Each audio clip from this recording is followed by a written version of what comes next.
নমস্কার বন্ধুরা, cook like মাম্মিতে তোমাদের সবাইকে স্বাগত।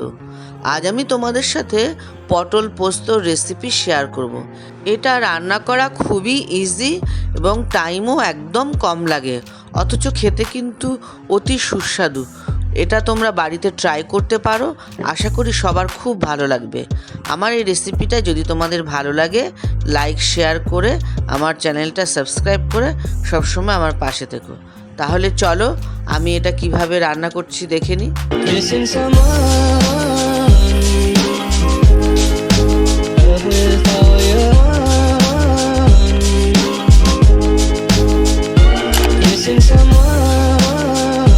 আমি এখানে কিছু পটল নিয়েছি। এবার এই পটলগুলোকে আমি প্রথমে এই উপরের দিকটা খোসাটা ছাড়িয়ে নেব।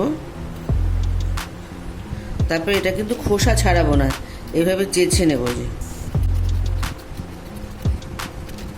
এই চেঁচে নিয়ে এখান থেকে একটু কাট করব।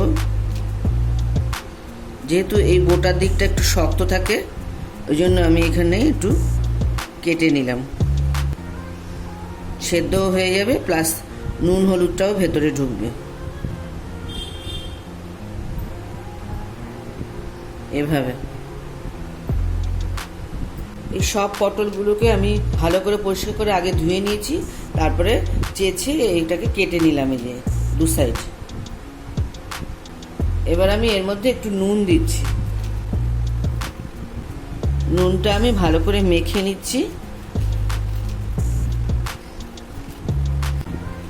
নুনটা মাখানো হয়েছে। এবার আমি এই পটলটাকে 10 মিনিট মতো রেস্টে রাখবো, তাতে নুনটাও পটলের ভেতরে ঢুকবে দু সাইড দিয়ে। আর যেহেতু নুন দিয়েছি তাই পটলটা একটু নরম হবে, তাতে ভাজার সময় সুবিধা হবে। আমি একটা মিক্সিং জার নিলাম। এবার এই মিক্সিং জারটার মধ্যে আমি 2 চামচ সর্ষে নিচ্ছি।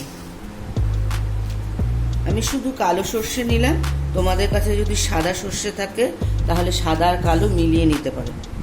আর 2 চামচ পোস্ত নিচ্ছি। এই 2 চামচ পোস্ত নিলাম। আর এর মধ্যে একটা টমেটোকে আমি ছোট ছোট করে কেটে দিয়ে দিচ্ছি।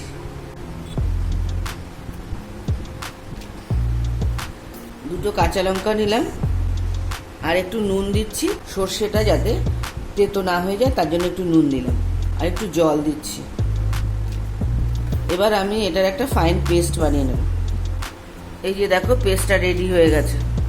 এই যে পেস্টটা রেডি হয়ে গেছে। আমি একটা কড়াই বসিয়ে দিয়েছি, আর তাতে আমি কিছুটা সর্ষের তেল নিয়েছি। এবার আমি যে পটলটা ম্যারিনেট করে রেখেছিলাম সেই পটলটা দিয়ে দিচ্ছি। পটলটাকে আমি হালকা করে ফ্রাই করে নেব। পটলগুলো ফ্রাই হয়ে গেছে, এবার আমি তুলে নিচ্ছি। এবার আমি তেলের মধ্যে আরেকটু তেল দিচ্ছি। এবার আমি একটু কালো জিরে ফোড়ন দিচ্ছি, আর 2টো শুকনো লঙ্কা দিলাম। এবার এর মধ্যে একটু হলুদ দিচ্ছি। এবার আমি যে পেস্টটা রেডি করে রেখেছিলাম সেই পেস্টটা দিয়ে দিচ্ছি, সর্ষে আর পোস্ত। এই সর্ষে আর পোস্তর পেস্টের সাথে আমি একটু আদা পেস্টও দিলাম, 1/2 চামচ। এবার একটু ভালো করে আমি কষিয়ে নেব। এই পটল পোস্ত রান্না করতে কিন্তু খুব কম টাইম লাগে এবং খুব ইজিভাবে কিন্তু রান্নাটা হয়ে যায়, আর খেতেও কিন্তু দুর্দান্ত। তোমরা এটা বাড়িতে অবশ্যই বানাবে, আর কেমন লাগলো সেটা কিন্তু আমাকে কমেন্টের মাধ্যমে অবশ্যই জানাবে। এই দেখো, 4 সাইড দিয়ে তেল ছেড়ে দিয়েছে। আমি এবার মিক্সিং জারটা ধুয়ে একটুখানি জল দিচ্ছি। এবার এর মধ্যে আমি একটু কাশ্মীরি লঙ্কার গুঁড়ো দিলাম, এটা আমি কালারের জন্য দিচ্ছি। এবার আমি এর সাথে আর একটা জিনিস অ্যাড করব, 1 চামচ টক দই দিলাম। এই টক দইটা দেওয়াতে এই পটল পোস্তটা খেতে কিন্তু আরও বেশি ভালো হবে। টক দই দিয়েছি, প্লাস এটা একটা নিরামিষ রান্না, তাই এটা ব্যালেন্সের জন্য একটু চিনি দিলাম। সব মশলাটা ভালো করে কষানো হয়ে গেছে। এবার আমি যে পটলটা ফ্রাই করে রেখেছিলাম সেটা দিয়ে দিচ্ছি। সব মশলার সাথে আমি ফ্রাই করা পটলটাও আর একটু সময় কষিয়ে নেব, যাতে এটা ভালোভাবে সেদ্ধ হয়ে যায় পটলটা। পটলটা কিন্তু কষানো হয়ে গেছে। এবার আমি এর মধ্যে কিছুটা জল অ্যাড করছি, মানে যেরকম গ্রেভি রাখবো সেই হিসেবে জলটা অ্যাড করব।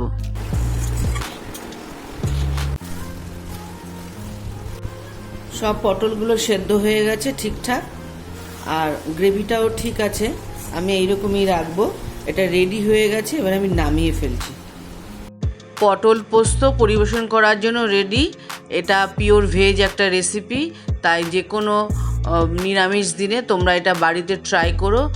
আশা করি সবার খুব ভালো লাগবে। আর যদি ভালো লাগে তবে লাইক শেয়ার করো, আর আমার চ্যানেলটা সাবস্ক্রাইব করে সবসময় আমার পাশে থেকো। আর বেল আইকনটা কিন্তু অবশ্যই প্রেস করবে, তাহলে আমার নিত্য নতুন ভিডিও নোটিফিকেশান চটজলদি সবার আগে তোমাদের কাছে পৌঁছে যাবে। ভালো থাকবে, সুস্থ থাকবে।